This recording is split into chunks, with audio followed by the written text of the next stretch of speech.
Pessoal, eu sou advogado formado em 1988 pela Universidade Federal do Acre e advogo em Goiás e também no Acre. Atualmente eu estou no estado do Acre, por questões de família e tal, mas continuo com os processos, como eu falei, uma série de processos em Goiás contra as usinas hidrelétricas de Serra da Mesa e Canabrava e contra uma empresa de amianto, a Sama Eternit.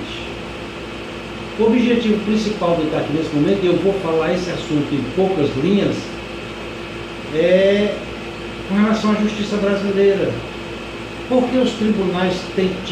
sido tão morosos com relação ao julgamento de determinados recursos? E por que os tribunais superiores, principalmente o STJ, o Superior Tribunal de Justiça e o Supremo Tribunal Federal, estão sido, eu digo mesmo, sem medo de errar, tão lenientes com a corrupção e com a proteção dessa corja de bandido, tanto na área política como na área empresarial? Meu objetivo aqui hoje vai ser síntese, sintética, essa narrativa é o seguinte: há cerca de 15 anos eu ingressei com uma ação popular na comarca de Minasul, estado de Goiás, contra o governador de Goiás, que é um bandido conhecido da Polícia Federal e do meio da Justiça, e contra o grupo Sama Eternit, que também faz a extração de amianto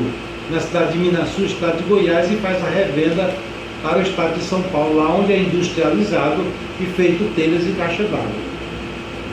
A questão diz respeito ao seguinte, você bem resumido. A Sama, o governador de Goiás, na calada da noite, que sempre foi bancado por essa empresa corrupta, eu digo que ela é corrupta porque ela já tinha praticado outro crime contra o estado de Goiás no valor de 12 milhões de reais, ela, em conluio com o governador de Goiás, ou com o governador de Goiás, marcou em perigo um ladrão, um velho ladrão conhecido da política e da Polícia Federal. Este mesmo governador de Goiás vendeu sem licitação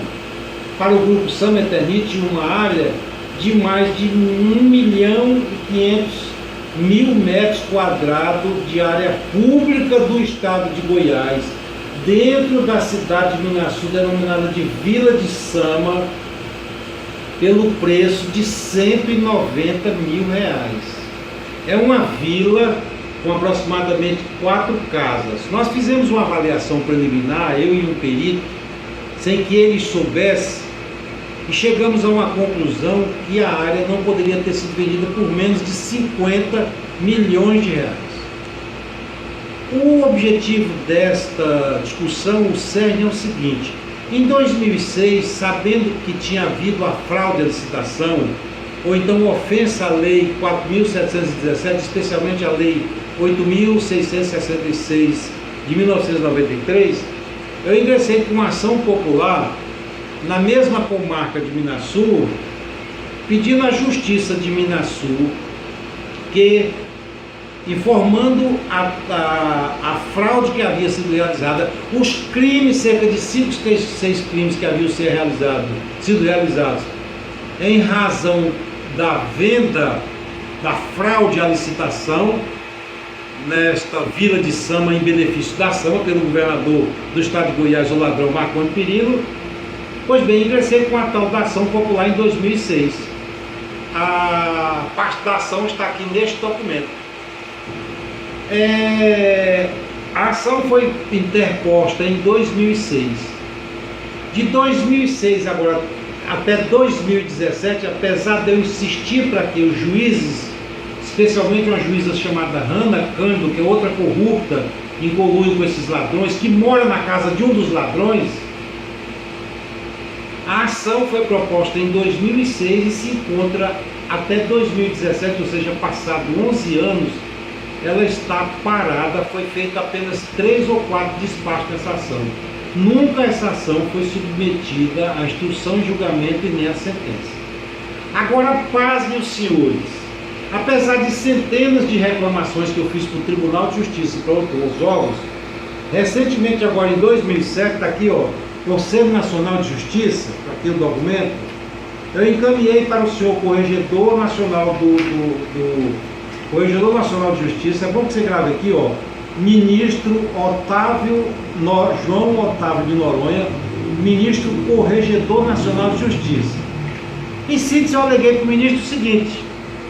eu pedia na reclamação por excesso de prazo o seguinte: aleguei, provei que o processo está parado na comarca de Minaçu, ação popular, por 11 anos, pedi ao ministro, primeiro, provei que estava parado por 11 anos, se pedia ao ministro que punisse a juíza pelo excesso de prazo e pela prevaricação, pedi ao ministro que retirasse o processo da juíza e encaminhasse para uma vara especializada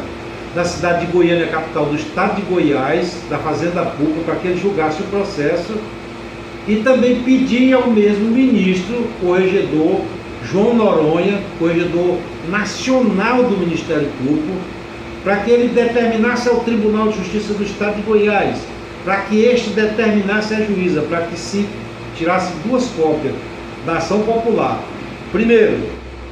encaminhasse uma cópia da ação popular, já que havia crime cometido por um governador, e encaminhasse essa cópia para o Superior Tribunal de Justiça, a quem cabe investigar e processar os crimes praticados pelos governadores. Segundo, tirar uma segunda via e encaminhar para uma vara especializada criminal da comarca de Goiânia, já que a comarca de Minaçu era suspeita e está prevaricando com relação aos danos e aos crimes, e se encaminhasse essa cópia também, a segunda cópia, para uma vara criminal da comarca de Goiânia, para que fosse feita a identificação da quadrilha que não tivesse prerrogativa nenhuma em razão de cargo ou função, e que toda essa quadrilha que deu um desfalque no erário do estado de Goiás, no valor de 50 milhões de reais, fosse identificada, processada e condenada na forma da lei, aproximadamente esses 5 crimes. Paz, meus senhores, disse o ministro no final, agora no dia 20 de setembro de 2017,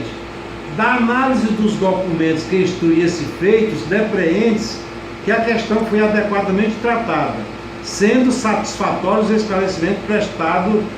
pelo Tribunal de Justiça do Estado de Goiás, o que torna desnecessária a atuação da Corregedoria Nacional no caso em comento. Ante o exposto, indefiro todos os pedidos feitos pelo representante, ou seja, no caso eu, Dr. Júlio Forte. Agora imagine os senhores,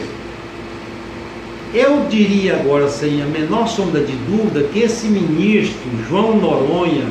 Corregedor Otávio de Noronha, Corregedor Nacional do Ministério Público, de alguma forma ou de outra ele foi beneficiado ou recebeu alguma coisa para fazer essa merda que ele fez aqui,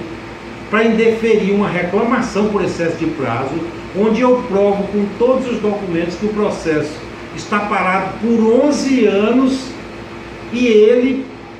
dá uma decisão convalidando toda a falcatrua cometida pela juíza, toda a prevaricação cometida pela juíza, juntamente com o Tribunal de Justiça de Goiás. O que significa dizer na prática essa decisão do Corregedor Nacional de Justiça é o seguinte: é que ele apoia os crimes e os danos praticados pela corrupção pelos ladrões, Marconi Perillo, e pelo grupo Sam Eternit, e de outra banda, por outro lado, ele me enfraquece perante o Poder Judiciário. Já que se o Corregedor Nacional de Justiça diz, numa decisão,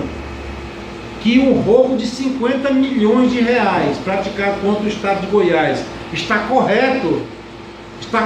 por estar parado, por não ter sido julgado durante 11 anos, o objetivo desse ministro não resta a menor dúvida. Ou ele recebeu alguma coisa para dar essa decisão,